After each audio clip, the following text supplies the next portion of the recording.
trouve que là, pour le coup, on a déjà affronté Lionel Messi. Je pense que l'Argentine de 2018, celle de Sampaoli, c'était une des Argentines les plus déséquilibrées que j'ai pu.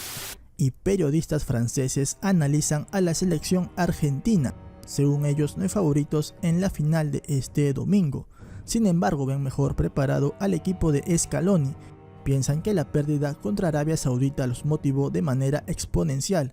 Además que tienen un equipo que respalda a Messi. También recordaron el encuentro del Mundial pasado. Veamos. Hein? Vous avez dit que l'Argentine allait devenir championne du monde. Oui, non mais après, moi je pense que ce match contre le Mexique a été la bascule de leur Coupe du Monde. Après, moi je mets pas un favori, mais ça veut pas dire qu'ils sont favoris. Parce que moi je trouve que l'Argentine sont habités par quelque chose. On en a parlé par rapport à Messi.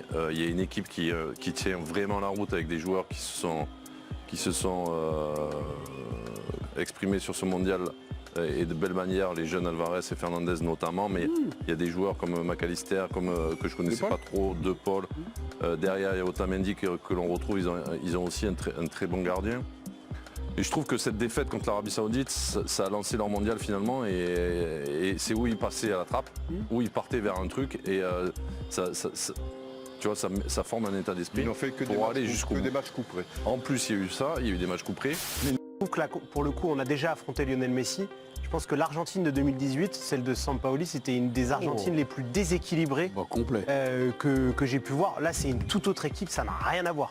Incomparable. On a laissé sur le bord de la route. Moi, il n'y a pas de favori parce que je trouve que l'état de force des deux équipes est semblable. Alors peut-être un petit déficit côté français parce qu'effectivement, et Giovanni l'a bien dit, les Argentins sont montés. Ils n'ont pas fait une meilleure impression hier, les Argentins?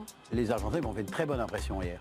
Très bonne. Ce soir. Mais nous, ce soir, on en fait une moins bonne parce qu'il y a différents peut-être problèmes des blessés qui ne sont pas là, notamment Rabiot qui nous a manqué au milieu de terrain. Mais je trouve que dans les structures d'équipe, dans la façon dont ces deux équipes jouent, Argentine, France, France-Argentine, est-ce que vous voyez les Bleus favoris de cette rencontre?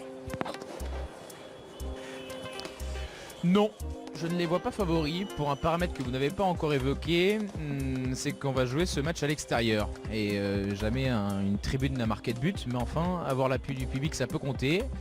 Et on a eu un avant-goût, un très bel avant-goût ce soir avec le support des fans marocains, mais je pense que ce sera encore plus redoutable dimanche pour la finale. Il y a énormément d'Argentins ici. Pour tous ceux qui ont eu la chance d'aller voir un match de l'Argentine dans cette Coupe du Monde, chacun a été frappé par l'ambiance que mettaient les supporters sud-américains lors de ces rencontres. Et je dis Lionel Messi, on l'a déjà rencontré, vous vous rappelez? Rappel 2018, mais c'est vrai qu'il y a forcément des précautions à prendre contre lui. Antoine Griezmann, il nous le dit, quand il y a une équipe avec Léo dedans, c'est complètement différent. On a vu l'Argentine, on sait comment elle joue, il y a un groupe qui vit bien comme le nôtre et des supporters avec eux. Et puis...